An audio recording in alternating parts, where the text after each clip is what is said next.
Nakilala siya noon bilang Mr. Palengke. Nakihalubilo sa mga tindero at tindera.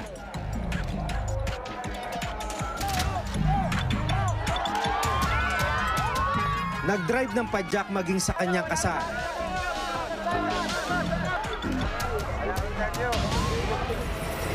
Ang pinakamabisang panlaban sa mga aswang ay bawang. Itong kwintas ng bawang na ito At binansagang boy bawang at mahigpit na tutulan ang charter change. na tinatawag na Constituent Assembly o CONASWANG. Ang dating kongresista ng 3 termino, naging trade secretary hanggang manalong senador. Ngayon tumatakbo sa ikalawang pinakamataas na pwesto ng bansa.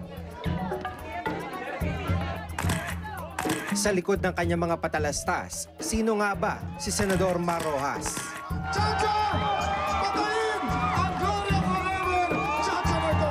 Maraming salamat! Maraming kami sa ating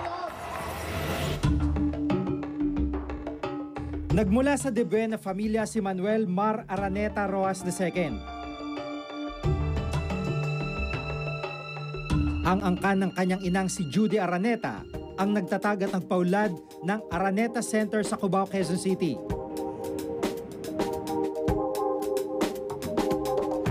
Sa kanilang angkan din ang tanyag na bahay na puti sa Araneta Compound sa Pituazon, Cubao. Hindi nakapagtataka na nakapagpalago rin si Senador Rojas ng ilang mga negosyo. Ayon sa kanyang Statement of Assets and Liabilities and Net Worth o SALN noong 2006. Kabilang siya sa mga may-ari, incorporator o stockholder ng mahigit 30 kumpanyang may kinalaman sa fast food, mining, petrolyo, golf clubs at iba pa. At sa kasalukuyan, umabot na sa halos 111 million pesos ang kanyang net worth.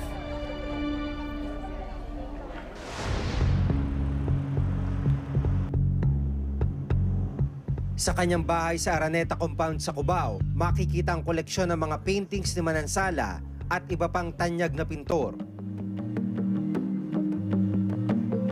Mamahaling kagamitan.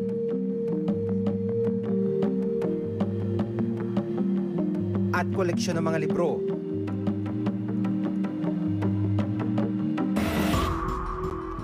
Hindi lang mayaman ang angka ni Senador Rojas, prominente rin sa politika ang kanyang pamilya. Ang yumaong ama naman ni Senador Mar na si Gerardo Rojas ay dati ring senador. Habang ang kanyang yumaong kapatid na si Dinggoy ay dating congressman ng Capiz. Ang kanyang lolong si Manuel Rojas ang kauna-unahang Pangulo ng Republika ng Pilipinas. Opportunistic. Hanggang maging kalihim ng Department of Trade and Industry o DTI. Naubos na yan. Sa mga panahong ito niya inilunsad ang kanyang imahe bilang Mr. Palengke. Ayon sa report na inilabas ng Newsbreak magazine itong Marso, umabot ng 23 milyong piso ang halaga ng ginastos ng DTI sa mga political ads tungkol sa tamang presyo ng bilihin, tamang timba at iba pa.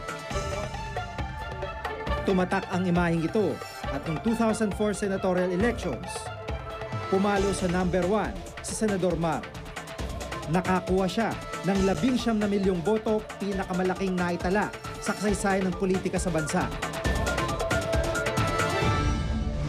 Minsan ba nagamit niyo yung pondo ng DTI doon sa mga advertisements, Mr. Palengke? Kasi dito kayo nakilala talaga eh. Well, ano ba yan? 4 na taon akong DTI. Apo. Siguro nakikita nila ako ay linggo-linggo.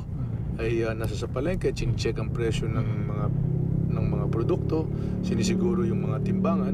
At sure, dun nga ako nakilala or dun nila ako napuna. Pero hindi naman ito nasa, palagay ko, hindi lang ito nasa dahil kayo mismo sa mga news ninyo, pagtaas baba presyo ng mga bilihin, ay ako bilang secretary ang pinupuntahan ninyo. Ayon naman sa report ng Commission on Audit noong 2003, may mga outstanding receivables ang DTI na umabot sa mahigit 900 milyong piso na hindi may paliwanag ng ahensya. Bukod pa rito ang unliquidated cash advance na umabot sa mahigit 100 milyong piso. Pero binuweltahan ito ni Senador Mar. Palagay ko, ako naman ay handa na upuan kayo at pakita sa inyo kasi alam ko na magmula noong 2003, nung ako'y natapos bilang DTI, ay malinis po yung COA nung ako'y umupo bilang DTI. Nang umupong senador, isa naman sa mga isyong ibinato sa kanya ang pagkakapasa ng Cheaper Medicines Bill kung saan isa siya sa mga nagpanukala. Umabot na nga sa paglathala ng full-page ad sa malalaking dyaryo ang batiko sa kanya tungkol dito. Mahina raw ang bersyong ipinasa niya. Sa unang bersyon ng batas na inihain sa Kamara, magkakaroon ng Drug Price Regulatory Board na siya magmomonitor ng presyo ng gamot. 1,500 gamot ang layunin nilang maibaba ang presyo ng 80 hanggang 70%. Sa naipatupad na bersyon naman, 50% lamang ang ibinabang presyo ng mga gamot na ito. Nung ako'y naging senador, ay isa yan sa una kong hinihain at finailan in 2004. In that Congress, naipasa ko sa Senado yan. Pasado sa Senado yan. Hindi pumasa sa Kamara de Representante. So wala silang version. Sa kabila ng mga isyong ito, nananatiling number 1 si Senador Mar sa mga survey.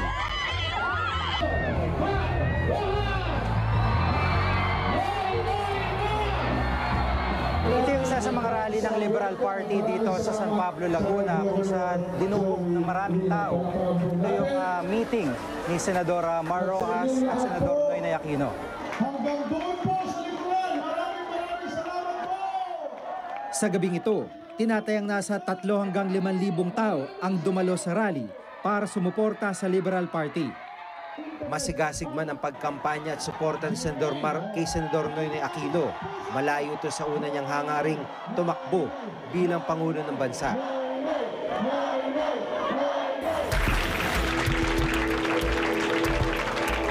Pero sa naging takbo ng pangyayari sa politika noon, minabuti niyang magparaya kay Noynoy. Naging madamdamin ang kanyang talumpati nang ipahayag ang kanilang kandidatura ni Noynoy.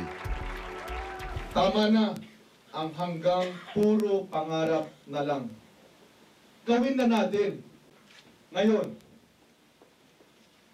today, I am announcing my support for the candidacy of Noynoy Aquino for President of 2010.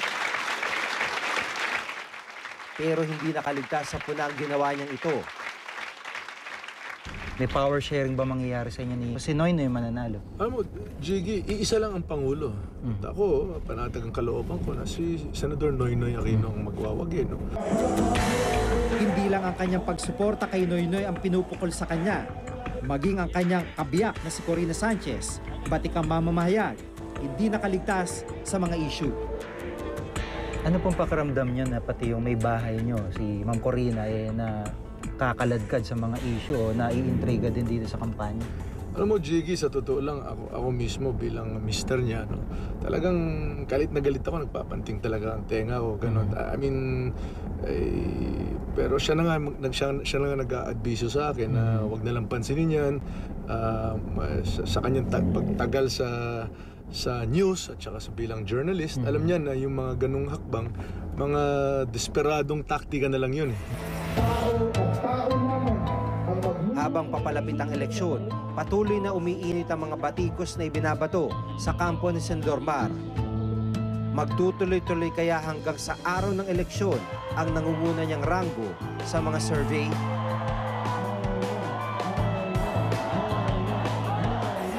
Bagamat galing sa kilala at mayamang pamilya si Senador Mar Rojas, malapit naman daw ang kanyang puso para sa mga kapwa sa buhay. May mga nagsasabing hindi ganap ang kanyang nagawa para sa mga mahihirap na itinanggi naman ng senador.